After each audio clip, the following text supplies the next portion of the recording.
I am Jessica Trounstine. I am the Centennial Chair and a professor of political science at Vanderbilt University. I study local politics in the United States with a specific focus on segregation and the provision of government services.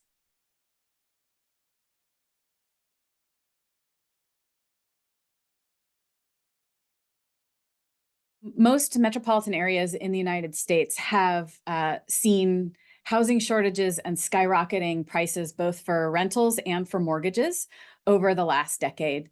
And as those prices have gone up, tax assessments have also gone up. So the total amount of money that residents are paying for their housing is higher than it used to be.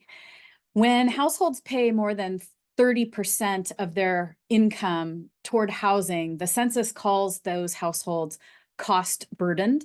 And according to some recent data, more than a third of households in the United States are cost burdened.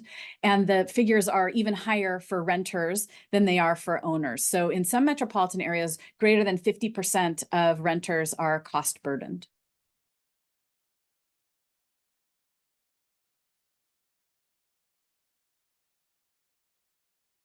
There are many different ways that local governments can make it difficult to build housing. And that is the fundamental way that local governments play a role in participating in the housing shortages and the skyrocketing prices.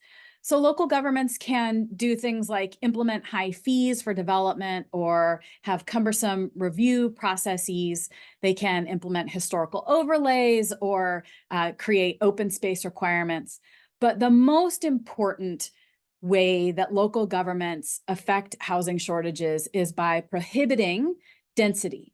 And in return, in exchange, allowing only single family detached units from being built. So cities explicitly prohibit multifamily housing in their zoning code, in their regulatory code. Anything from duplexes to high rises might be prohibited by a city government. But they can also do things like have requirements for large setbacks from the street. They can enact minimum lot sizes for every unit. Because higher density and smaller housing units are less expensive, these regulations that limit density also are correlated with higher housing costs.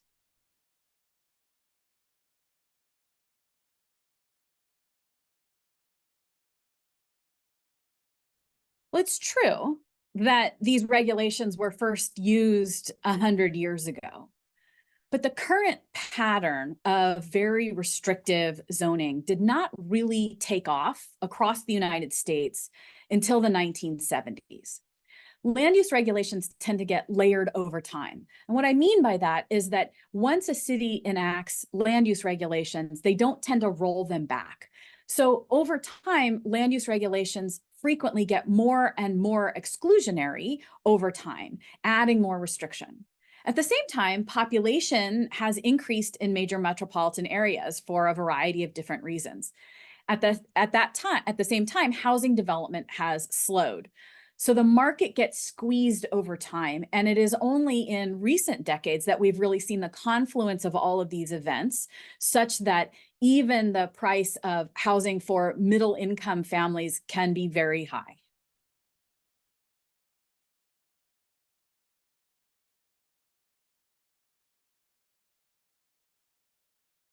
The segregation for many decades was driven predominantly by private market decisions, racial steering, blockbusting, restrictive covenants, violence even to defend the color line. But those tactics become, at least technically, illegal in the middle of the 20th century through court cases and state and federal fair housing laws. Restrictive zoning essentially arose to take the place of these kinds of tactics. We are much more segregated today than we would be if it weren't for restrictive zoning. And on top of that, restrictive zoning freezes in place segregation patterns that were created by overt racist actions decades ago. Recent research of mine suggests that we are about twice as segregated as we would otherwise be if we didn't have these kinds of regulations in place.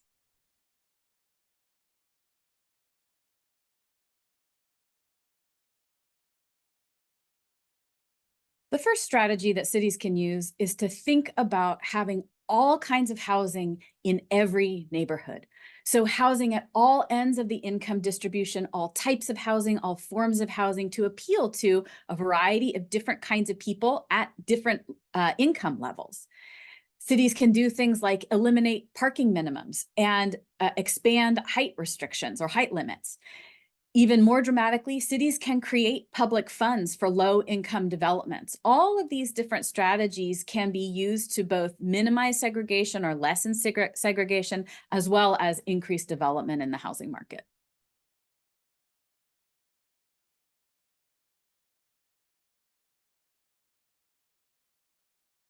No single reform can work on its own, right? So simply allowing duplexes to be built everywhere in the city is frequently not enough. But we do know that packages of reforms can work together. So you can permit duplexes, but also be attentive to floor area ratios and minimum lot sizes at the same time. And addressing all of these different regulatory restrictions in some way can expand opportunity in the housing market. There is also evidence that something that is happening in California is called the builder's remedy, which means that developers are allowed to overrule essentially local regulations because of state level policy. And those kinds of state level interventions can work to increase development. We also know, and some of my work shows this, that lawsuits can be very effective at addressing segregation patterns and longstanding regulatory constriction in the housing market, although there are costs to those as well.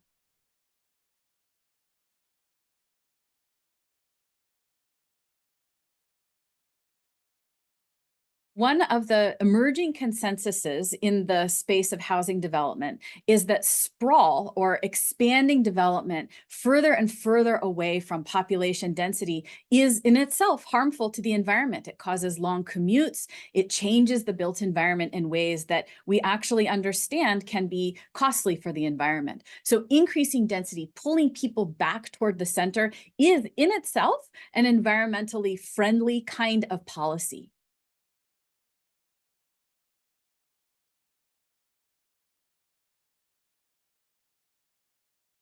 Do developers make money? Yes, but people also get housing. The American housing market is a capitalist market. The only way to prevent developers from making money would be to publicly fund housing in a massive way. And that, in my view, is a political non-starter in most communities in the United States.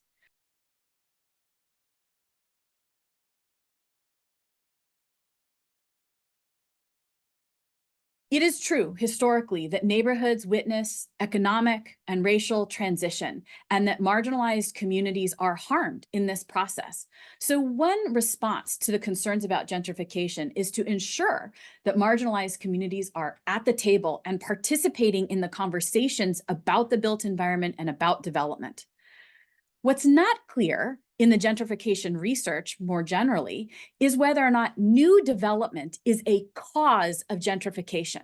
And so before we limit development in order to prevent gentrification from happening, we need more research and a better understanding of the interaction between those two mechanisms.